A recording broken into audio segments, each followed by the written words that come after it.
Olá, meu nome é Mary Ellen, eu sou professora da Rede Pública de Ensino, sou formada em Pedagogia pela Unesp e eu tô aqui hoje porque surgiu um projeto aí no meu coração, na tentativa de ajudar as minhas amigas que são mães como eu, nesse momento delicado da quarentena, um momento no qual onde os filhos estão em casa para ser auxiliados pelas mães e pais e muitas vezes surgem angústias quanto à atenção, à concentração, à realização, ao que a criança sabe ou não sabe de fato.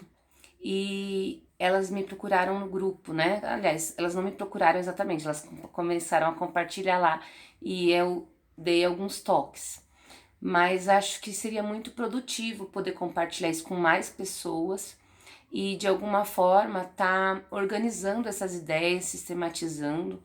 Então, já muitas vezes eu percebi que existem dúvidas quanto a esse novo processo de alfabetização, essa diferença no ensino que tem do tempo que a gente aprendeu e do tempo que os nossos filhos estão aprendendo. Então, eu queria aproveitar esse espaço como pedagoga para estar fazendo um momento formativo, né? Explicando, trazendo um pouco da história da educação, um pouco do que é o processo de alfabetização, mas também tá compartilhando um conteúdo prático, um conteúdo de dicas aí, né? Posso também trazer dicas de livros para os pais e também livros para os filhos, né? Alguns livros que eu acho legal e que podem ajudar, dicas de filmes, coisas que eu utilizo na sala de aula, né? Eu tenho 13 anos de magistério, então eu tenho bastante experiência, né? No começo foi muito difícil para mim, porque eu tive que sair desse lugar comum, que era a minha forma de aprender, né? Para o que estava se cobrando, para o que estava se propondo para a educação no estado de São Paulo. Hoje eu posso dizer que eu acho um método muito interessante, aplico, né? Tô em busca sempre de aprender, tanto em português, matemática. Eu acredito nesse processo de aprendizagem, nesse projeto, e eu vejo muitas angústias em relação até a aplicação por alguns professores. Então, talvez esse espaço, esse canal, seja também para você, estudante de pedagogia, para você, professor recém-formado que está aí em busca, né? De repente acabou de entrar num concurso público e vai fazer parte aí da prefeitura, do estado, né? E não sabe nem do que eles estão falando, não sabe nem por onde começar. Então, esse espaço aqui acho que pode ser muito rico, né? Esse é o primeiro vídeo que eu tô gravando, mas eu tenho interesse sim de dar continuidade, sobretudo nesse momento delicado que a gente tá vivendo, para ajudar mesmo a galera que tá em casa arrancando os cabelos aí, tentando saber como ajudar o filho e tentando, né, se superar, porque a gente tem conteúdos que a gente não vê há muito tempo. Então, esse espaço aqui vai abranger mais o ensino fundamental nível 1, que é o que eu trabalho, né? Pode ser que eu consiga compartilhar conteúdo de educação infantil, porque eu tive esse conteúdo na faculdade, tudo, mas assim, eu não atuo diretamente nessa área. Então, se de repente surgir alguma dúvida, eu posso buscar esse conhecimento, né? Mas assim, eu não posso estar dando dicas muito profundas e orientações acerca do ensino fundamental 2, porque primeiro eu não sou professora especialista de nenhuma disciplina, eu sou o que é chamado de polivalente, que é aquele professor que dá todas as disciplinas, né? Mas eu dou aula do primeiro ao quinto ano. Então, se a sua dúvida é com relação ao sexto ano em diante, você talvez não encontre as respostas aqui, né? Tenha que buscar um pouquinho mais. Mas eu acho que vai ser um espaço enriquecedor, um espaço agregador, sobretudo para mim, que amo ensinar. Eu tenho essa mania de onde eu chego querer explicar como as coisas funcionam. Então aqui acho que vai ser um espaço legal para eu fazer isso com um grupo maior de pessoas, que são as mães, que são as estudantes, né? E às vezes até o próprio aluno, porque hoje em dia eles mesmos fuçam no YouTube, né? Então, espero que possa ajudar. Para isso, né, a gente vai ter que dar uma levantada aí nas dúvidas que as pessoas têm. Eu pensei em algumas coisas para falar nesse início. para gravar os próximos vídeos, mas eu preciso que vocês estejam aí colocando as perguntas de vocês, quais são os conteúdos que vocês têm mais dificuldade, mais dúvida, né, para eu estar apresentando. Eu quero trazer aqui também alguns materiais, né, que está disponível aí para acesso, para ajudar nesse processo de alfabetização, de aprendizagem. Então, sempre que possível, se vocês ouvirem falar de algo novo que eu não sei, coloca aqui embaixo para que eu possa verificar, para que eu possa buscar, né? Eu acredito que vai ser um momento muito importante, onde os pais estarão aí se apropriando muito melhor do que os filhos estão fazendo na escola, né? Eu acho que até esse momento, muitas vezes a gente manda eles para a escola e até faz a lição de casa junto, naquela correria de tipo, ai, tem que terminar porque tem que fazer a janta para ir dormir, não sei o quê, para trabalhar no outro dia, mas eu acho que esse momento é de você perceber a importância do papel dos pais, a importância desse momento da lição de casa, né? De saber o que meu filho está aprendendo, de saber como ajudá-lo, não só em casa, mas momentos diversos, que eu falo de espaços pedagógicos não convencionais, né? Fazer uso, né, de um passeio, de um momento na cozinha, como é que eu posso fazer disso um espaço pedagógico para apoiar o meu filho. Então eu acredito que esse é um ponto muito importante nesse momento que a gente está vivendo, né? Para que os pais possam aí estar refletindo sobre a sua participação. Um ponto importante que eu acho que tenho que falar aqui é que a lição de casa, ela é um momento que precisa de concentração, que precisa de silêncio, o mínimo de elementos visuais, auditivos que vai desconcentrar aquela criança. Então não dá para fazer lição de casa com criança em frente à TV, às vezes até no quarto deles, né, onde tem muito brinquedo, não tem um escritório, não tem uma escrivaninha no quarto, um lugarzinho mais ajeitadinho. Vai para a cozinha mesmo, mas não dá muito para ser naquela hora da janta, da correria, que às vezes a gente acaba fazendo isso, né? Então tenta reservar um espaço para esse momento da lição de casa que seja um ambiente mais silencioso e que propicie mais concentração para o seu filho ou para sua filha. Um ponto importante também nesse aspecto é que as crianças em idade escolar, por volta até de 9, 10 anos, até essa faixa etária, elas precisam muito ainda da orientação dos pais. Então, é importante que haja alguém acompanhando essa lição. Não assim, o tempo todo sentado do lado, mas que essa pessoa esteja disponível para essa criança. Porque até os 9 anos, muitas ainda não dominam uma leitura fluente, uma leitura com compreensão do conteúdo.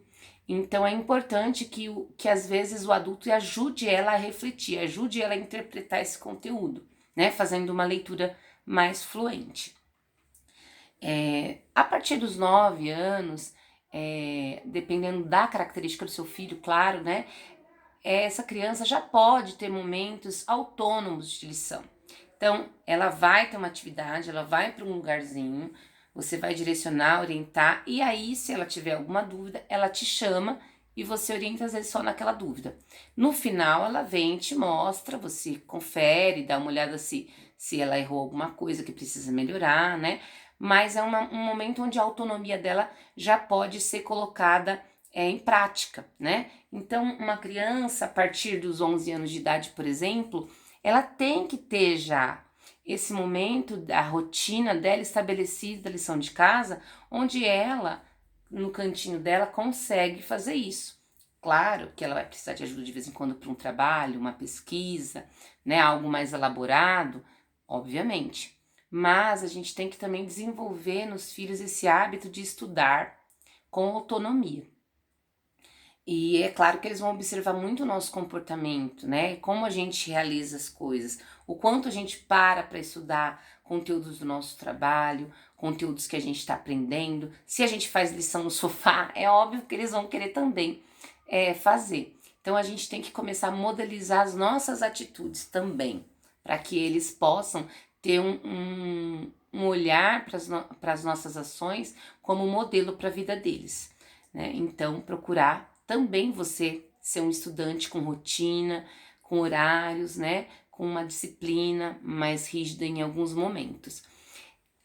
E aí como que a gente cria essa disciplina, né, numa criança pequenininha, né? Então a criança, e se você não fez isso até hoje, você pode começar agora. Vai ser muito difícil, vai ser difícil mesmo, mas nós estamos juntas, né? Como mãe, eu tenho 2 meninos, eu até esqueci de falar, ia falar no começo, tenho 2 filhos aqui, eles estão em fase de alfabetização, o Heitor foi agora para o 4º ano, e o Edgar está no 2º ano. Então eu também passo por isso, por essas dificuldades todas, né?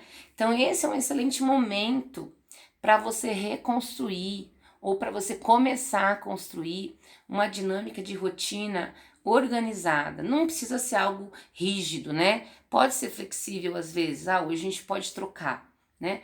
Mas estabelecer horários para fazer as coisas, né? Horários para assistir TV, horário para brincar na rua, para que a criança não tenha ansiedade. Ai, o que eu vou fazer agora? Não, ele já vai saber. Algumas mães adotam um quadro de horários com figurinhas para crianças menores, né? Para que elas saibam, depois do papá vai dormir um pouquinho, e aí vamos acordar, vamos brincar um pouco, ou vamos assistir TV, né? Eu sempre que eu chego, gente, eu chego exausta, porque eu também sou professora, eu chego junto com os meus filhos, e às vezes eu tô tão cansada que a gente almoça, e eu deixo realmente, hoje em dia, né, que eles já estão grandinhos, eles assistirem TV enquanto eu vou descansar um pouco. Porque é o único momento onde eu vou ter, assim, uma solitude para eu descansar. E eu preciso estar descansada, porque quando eu levanto, né, para eu continuar o meu dia, com um segundo round que nós temos, eles já também relaxaram um pouco, eu tô descansada, porque ajudar na lição de casa, gente, muito pilhada, muito cansada, não dá, vai ser tortura na certa. Então toma um banho, dá uma relaxada, de preferência esteja com a barriga cheia, porque dica número 1, fome, gente, não funciona com concentração. E isso eu percebo muito na escola. Às vezes as crianças estudam, eu trabalho de manhã, elas vêm, não comeram nada, tomaram às vezes água ou tomaram leite, e aí começa a cair o nível de concentração, de rendimento, porque elas estão com fome. E às vezes até um mau humor da criança, um mau humor seu. Então esteja aí com a alimentação ok. Vá para esse momento sem muita expectativa, né? Sobre, puxa, meu filho tem que ser um gênio, eu pago uma escola, eu dou meu sangue para ele ter uma escola assim, assim, assim, assim, né? E diminua essas expectativas, porque primeiro, seu filho é um ser humano como qualquer outro, independente da escola que você pôs ele tem as necessidades dele, ele tem as especificidades do ser dele. Então, no próximo vídeo, eu quero falar um pouquinho para vocês sobre como as crianças aprendem. Eu vou mostrar a capa de um livro que eu comecei a ler até para me preparar novamente para dar esse momento aqui, para criar esses vídeos, porque cada indivíduo é um, né? Então a gente vai visualizar nesse vídeo que tem pessoas que aprendem melhor ouvindo, outras melhor com figuras, algumas melhor anotando, e que eu preciso conhecer o meu filho, preciso desde pequenininho observar o que ele mais gosta de fazer, o que ele mais tem habilidade, né? Então, de petititico a gente já percebe que tem aquela criança que gosta mais de pintar, que gosta mais de colar coisas na parede, né? E aquela que gosta mais, de repente, de ficar quietinha. Aqui em casa, os meus exemplares, né, são muito diferentes. Eles têm 1 ano e meio de diferença só de idade, mas uma complexidade de ser muito diversa, né? O Heitor de pequenininho, ele queria cadernos e recortar e colar, muito pequenininho mesmo, assim, de gostar de colar figurinhas. E o Edgar ele já gostava às vezes de brincar com um pouco de água, gente, ficava assim, ó, de um copo para o outro. Ele tinha um balde de semente de papagaio. E ele ficava um tempão ali com aquilo. Então quer dizer que ele relaxava, ele desenvolvia as próprias brincadeiras com aquele balde de sementinha, algo que para o Heitor não tinha o menor significado. Então, conheçam, observem, aproveitem esse tempo de quarentena para observar seu filho, né? Que momentos ele gosta mais de brincar, de brincadeiras com o corpo, de bola, de pega-pega, de pique-esconde, ele gosta mais de Lego, ele gosta mais de coisas que desafiam a montar, né? Quebra-cabeças, descubra o que ele gosta, para que você possa estar ajudando ele nesse momento de uma forma mais lúdica, mais divertida, né? E faça às vezes pausas. Eu tenho dado várias dicas, depois eu posso tentar registrar o que eu falei aqui, porque tem essa pessoa que gosta de ter tudo anotado, né? Mas faça pausas às vezes, né? Porque eles têm um tempo mínimo de concentração, por idade vai aumentando, mas assim, aquela concentração total não passa de 15 minutos numa criança. Então, tem aquela parte de explicação, fez atividade, dá uma paradinha para ir para um outro conteúdo, né? Nesse tempo de quarentena, eu tô fazendo assim, eu estou dando uma disciplina por dia. Às vezes aquela disciplina vai ser interdisciplinar, e esse termo a gente vai estudar também juntas aqui. Eu vou falar um pouquinho para vocês que papo é esse de interdisciplinaridade, né? Mas é assim, quando as matérias se conversam.